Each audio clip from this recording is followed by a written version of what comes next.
నమస్కారం, welcome to I dream ధర్మ మార్గం విత్ విజిత కార్యక్రమానికి స్వాగతం.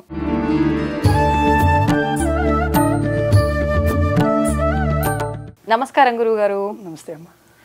గురుగారు, ఈ మధ్య కాలంలో పితృశాపాలు పితృదోషాలు అని చెప్పి చాలా ఎక్కువగా వినిపిస్తోంది. అంటే అందరిలో వీటి వల్ల జ్ఞానం పెరుగుతుందా లేదు అంటే ఒక కొత్త భయంలో పడిపోతున్నారు, అర్థం కావట్లేదు. కానీ నిజంగా ఈ పితృశాపాలు ఇవన్నీ ఉంటాయా, నమ్మొచ్చు అంటారా? వాటి వల్ల ఎటువంటి ఇబ్బందులు కలుగుతాయి, వాటి నుంచి ఎలా బయటపడవచ్చు? ఖచ్చితంగా ఈ పితృశాపాలైన పితృదేవతల అనుగ్రహమైన రెండూ కూడా ప్రతి మనిషికి ఖచ్చితంగా అవసరం. ఎందుకంటే మొదలుగా భగవంతుణ్ణి సంతృప్తిపరచాలా, తల్లిదండ్రులను సంతృప్తిపరచాలా అంటే మన ధర్మం అంతా కూడా తల్లిదండ్రులనే సంతృప్తిపరచాలని చెప్తుంది. పితరులు అనగా తల్లిదండ్రులు అని. ఈ తల్లిదండ్రుల్లో మామూలుగా చెప్తూ ఉంటారు, జీవతో వాక్యకరణాత్ ప్రత్యబ్దం భూరి భోజనాత్ గయాయాం పిండదానవచ్చ త్రిభి పుత్రస్య పుత్రత అని ఒక మాత్ర చెప్తారు. అంటే ప్రతి వాళ్ళకు కూడా సంతానం ఉంటుంది. విశేషంగా మన ధర్మంలో ఈ పితృకార్యాలు చేసేదంతా కూడా పుత్రులు చేయాలని చెప్తారు. ఆ పుత్రత్వం ఎప్పుడు వస్తుంది అంటే మూడు చెప్పారు అక్కడ. జీవతో వాక్యకరణాత్ అని, తల్లిదండ్రులు బతికి ఉండగా వాళ్ళ మాటల్ని వినడమే చేసే పని, అంతకు మించిన పని ఏం లేదు. ఒక తల్లిదండ్రులు ఒక మాట చెప్పగానే ఈ రోజు కాలంలో ఏం చూస్తున్నాం, నీకేం తెలియదు, నువ్వు మాట్లాడకు, నాకు తెలిసి నేను చేస్తాను అంటే వారి ఎక్స్పీరియన్స్ ఎంత, వారికి అనుభవాలు ఎన్ని, వారు పడ్డ కష్టాలు ఎన్ని, అవన్నీ మరిచిపోయి ఈరోజు లోకంలో ఎంత అన్ఎడ్యుకేటెడ్గా తల్లిదండ్రులతో ఉంటున్నారు అంటే మనం చెప్పుకోవడానికి మాటలు కూడా సరిపోవు. అలా అంత ఇబ్బందిగా ఈరోజు కాలంలో చూస్తున్నాం.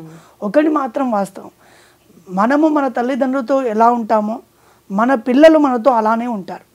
ఇది ఒక సైకిల్ అండి. ఇది ఎక్కడైతే మీ తల్లిదండ్రులతో మీరు బాగా ఉన్నారనుకోండి, మీ పిల్లలు మిమ్మల్ని సరిగా చూసుకుంటారు. మీ తల్లిదండ్రులను మీరు బాధ పెట్టారు అనుకోండి, మీ పిల్లలు మిమ్మల్ని వృద్ధాశ్రమంలో వేస్తారు. దానిలో ఎలాంటి సంశయము కూడా లేదు. ఒక 100 మందిని మీరు చూసుకోవచ్చు, 100 మందిలో 99 మంది కూడా ఇదే ఉంటుంది. జీవతో వాక్యకరణాత్ అని అంటే బ్రతికుండంగా వాళ్ళు చెప్పిన మాటలు వినడం, వాళ్ళు ఏది చెప్తే అది ఆచరించడం, అది మొదటి లక్షణం. శ్రీరామచంద్ర వారు భగవంతుడు కదా, తండ్రి చెప్పాడు రేపు పొద్దున నీకు పట్టాభిషేకం సిద్ధంగా ఉండని చెప్పాడు. మళ్ళీ రాత్రికల్లా చేంజ్ అయిపోయి ఏమైంది, నువ్వు అరణ్యవాసానికి వెళ్ళాలి, అరణ్యానికి వెళ్ళాలి అని చెప్పాడు. రెండిట్లో కూడా రామచంద్రుల వారు ఎప్పుడు కూడా దానికి ఎగనెస్ట్గా మాట్లాడారు కదా. ఒక దానికి పట్టాభిషేకానికి సిద్ధమై ఉన్న వ్యక్తికి నువ్వు అడవులోకి వెళ్ళు అన్నా అని సిద్ధంగా ఉన్నాడు. ఆయన దేవుడు కాబట్టి అలా చేయలేదు, అలా చేశాడు కాబట్టి దేవుడు అయ్యాడు. ధర్మాన్ని ఆచరించాడు కాబట్టి ఆయన దేవుడు అయ్యాడు. అట్లా ఆ పితృ అంటే తల్లిదండ్రుల యొక్క మాట ఎలా వినాలి అని రాముడిని చూసి నేర్చుకోవాలి. అందుగురించే రాముడు మనకు ఆదర్శం. జీవతో వాక్యకరణాత్, మనం బతికుండగా తల్లిదండ్రులు చెప్పిన మాటల్ని ఖచ్చితంగా వినడం. రెండోది ప్రత్యబ్దం భూరి భోజనాత్, వాళ్ళు ఎప్పుడో ఒక కాలానికి శరీరం చాలించి వాళ్ళు వేరే లోకానికి వెళ్తారు. వెళ్ళిన తర్వాత వాళ్ళకి ఏదైతే క్రియలు ఉంటాయో మన పెద్దలు, మన ఇంట్లో మన పండితుల వారు మనకి ఏదైతే సూచిస్తారో దాన్ని ఖచ్చితంగా పాటించాలి. అలా పాటించకపోతే ఏమవుతుంది అంటే మళ్ళీ అదొక పెద్ద సబ్జెక్ట్. దాంట్లో చెప్తూ వస్తారు కూడా, చిన్నగా మనం చెప్పుకుంటే బతికున్న రోజులు వాళ్ళ ఆశీర్వాదం తీసుకోవాలి, చనిపోయినాక కూడా ఆశీర్వాదం కావాలి అంటే ఏం చేయాలి అంటే వాళ్ళు చనిపోయిన తర్వాత ఏదైతే క్రియలు ఉంటాయో అవన్నీ కూడా మన పెద్దలు చెప్పినట్టుగా వాటిని పరిపూర్ణంగా చేయాలి. అలా చేస్తే ఏమవుతుంది అంటే వాళ్ళు పుణ్యలోకాలకు వెళ్తారు. మనం ఇచ్చే ఇక్కడ నువ్వుల నీళ్ళు కానీ, పిండ ప్రదానం కానీ, ఇతరత్తులు పండితుల వారు ఏదైతే చెప్పారో, మన ధర్మంలో ఏదైతే చెప్పారో అది చేయడం ద్వారా వారు ఉత్తమ లోకాలకి వెళ్తారు. ఉత్తమ లోకాలకు వెళ్ళి మనకు అనుగ్రహిస్తారు. ఒకవేళ చెయ్యలేదు మనకేం కలుగుతుంది అంటే మనం మొదలుగా టాపిక్ స్టార్ట్ చేసాం కదా, పితృశాపము అని. ఈ పితృశాపం ఎక్కడ కలుగుతుంది అంటే ఉన్నప్పుడు వాళ్ళని బాధ పెడితే, చనిపోయిన తర్వాత ఈ కర్మలు చేయకపోతే. ఎందుకు అనగా అక్కడ శాస్త్రంలో కూడా చెప్తారు, ఈ సంవత్సరం అంతా కూడా ఈ కార్యకలాపాలు చేయకపోవడం ద్వారా ఏం కలుగుతుంది అని అంటే వాళ్ళు ప్రేతల్లాగా మారుతారంట. పితరులు పితృలోకం వెళ్ళకుండా వాళ్ళు ప్రేతల్లాగా మారుతారు.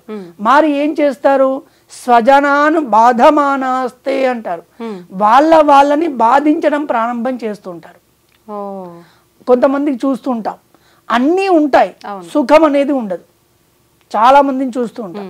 ఈ సుఖం ఉండకపోవడానికి ప్రధానమైన కారణం ఏంటి అంటే పితరుల యొక్క ఆశీర్వాదం లేకుండా ఉండడం, ఆ ఇంట్లో పితృశాపం ఉండడం ఒక కారణం, ప్రధానమైన కారణం అవుతుంది. చాలా కారణాలు అయి ఉండొచ్చు, దానిలో ప్రధానమైన కారణం ఈ దీంట్లో ఇది చెప్తూ వస్తారు, పితృశాపాన్ని. ఆ పితృశాపమే ఉంటే ఆ ఇంట్లో ఖచ్చితంగా సుఖం ఉండదు. మొదలుగా సంతానం ఉండదు, దాని తర్వాత భార్యాభర్తల మధ్య అన్యోన్యత ఉండదు, తర్వాత వచ్చిన డబ్బు నిలవదు, ఆ డబ్బు ద్వారా సుఖం కలగదు, ఎప్పుడు ఆసుపత్రుల పాలు అవ్వడం, ఇవన్నీ స్వజనాన్ని బాధమానాస్తే అంటారు. మన వాళ్ళని బాధిస్తూ ఉంటారట. అప్పుడు బయటపడే అవకాశం ఉంటుంది, ఖచ్చితంగా ఉంటుంది. దాన్ని కూడా చెప్పారు మన శాస్త్రంలో. అలా కలుగుతుంది. మొదలుగా ఇవి చెయ్యాలి. చేయని పక్షంలో మనకి తెలియక ఉన్నప్పుడే పరిహారం. పరిహారం ఒకరిని చంపి వచ్చి దానికి పరిహారం ఉందా అంటే పరిహారం లేదు మన ధర్మంలో. తెలియకుండా అజ్ఞానంగా ఏదైనా మన ద్వారా తప్పు జరిగి ఉంటే దానికి మాత్రమే పరిహారం. కొంతమంది ఏదో తప్పు చేసి వచ్చి మాకు పరిహారం ఉందా, మేము ప్రార్థిస్తే మేము శుద్ధులం అవుతామనో, మేము ఇంకోటి చేస్తే ఇంకోటి అవుతామనో, ధర్మంలో లేదు. తప్పు చేసి చేతులు కడుక్కుంటే అయిపోద్ది కాదు, ఖచ్చితంగా కాదు. మీరు ఒకవేళ తప్పు చేశారా ఆ తప్పుకు ఖచ్చితంగా అనుభవించాల్సిందే. అజ్ఞానం ద్వారా తెలియక మనం నడుస్తూ ఉంటాం, మన కింద ఏదో చీమ చనిపోతూ ఉంటుంది, ఏదో పురుగు చనిపోతూ ఉంటుంది, అది మనకు తెలియక మన దృష్టిలో లేకుండా జరుగుతుంది. దానికి పరిహారం ఉంటుంది తప్ప తెలిసి కావాలని ఏది చేయకుండా పరిహారాన్ని పెట్టుకుంటే ఏ శాస్త్రమూ ఒప్పుకోదు. అట్లా ఈ పితరులు అనేవారు కూడా ప్రేతలుగా మారి స్వజనాను బాధమానాస్తే అని అంటారు. మన వాళ్ళని కష్టపెడుతూ ఉంటారు. ఎప్పుడైతే మనకు సుఖం లేకుండా మనం కష్టపడుతూ ఉన్నామంటే అప్పుడు మనం అర్థం చేసుకోవాలి ఈ పితృదోషం మనకుంది, ఈ వాళ్ళ అనుగ్రహం మనకు కలగట్లేదు అని. అప్పుడు దానికి కావలసిన పరిహారం కానీ దానికి చేయాల్సిన కార్యకలాపాలన్నీ కూడా చేసుకోవడం ద్వారా ఆ పితృదోషం అనేది పోతుంది. కానీ ఖచ్చితంగా పితృదోషం అనేది ఉంది. పితరుల యొక్క శాపం ఉంటుంది, పితరుల యొక్క అనుగ్రహం ఉంటుంది. వాటిని మన శాస్త్రంలో చెప్పిన విధంగా మనం పాటిస్తే వారి యొక్క ఆశీర్వాదాన్ని పొందితే మనకి అన్నీ దొరుకుతాయి. పితరుల అనుగ్రహమే మనకుంటే మన జీవితంలో మనకు కావలసిన ప్రతి ఒక్కటి కూడా దొరుకుతుంది, దానిలో ఎలాంటి సంశయము లేదు. వారి యొక్క ఆశీర్వాదం లేకుండా శాపం ఉన్నాయనుకోండి, 1,00,00,000 రూపాయలు ఉన్నా సరే తినడానికి మాత్రం మనకి మనసు రాదు, తిన్నా అరగదు, పంటే నిద్ర రాదు, ఇవన్నీ కూడా జరుగుతూ ఉంటాయి. మనకి సమస్యలు ఖచ్చితంగా ఉంటాయి. వీటికి పితరులను ఖచ్చితంగా జీవతో వాక్యకరణాత్ బతికున్నప్పుడు వాళ్ళ మాట విని వాళ్ళని సంతోషపరిచి వాళ్ళ ఆశీర్వాదం తీసుకోవడం. ఒకవేళ వాళ్ళు కాలం చేసిన తర్వాత వాళ్ళకి మన ధర్మంలో చెప్పిన విధానంగా మన పెద్దలు చెప్పిన విధానంగా కార్యకలాపాలు చేయడం ద్వారా ఖచ్చితంగా వారి ఆశీర్వాదాన్ని పొందుతాం. ఇది చాలా పెద్ద విషయాలు. దానిలో మనం కొన్ని విషయాలు చెప్పుకొని ఎవరైతే ఈ విశేషంగా చెప్పాల్సింది తల్లిదండ్రుల యొక్క ఆశీర్వాదం ఖచ్చితంగా కావాల్సిందే, ఆశీర్వాదం తీసుకోవాల్సిందే. వారి ఆగ్రహానికి కానీ శాపానికి కానీ గురి కావద్దు. ఒకవేళ అయితే వంశాలు కూడా నిర్వంశం అవుతూ ఉన్నాయి. దానిలో వందల ఉదాహరణలు కూడా మనకు కనిపిస్తాయి. అవును, నిజంగా చక్కటి విషయాలు తెలియజేశారండి. కృతజ్ఞతలు. నమస్తే అమ్మ.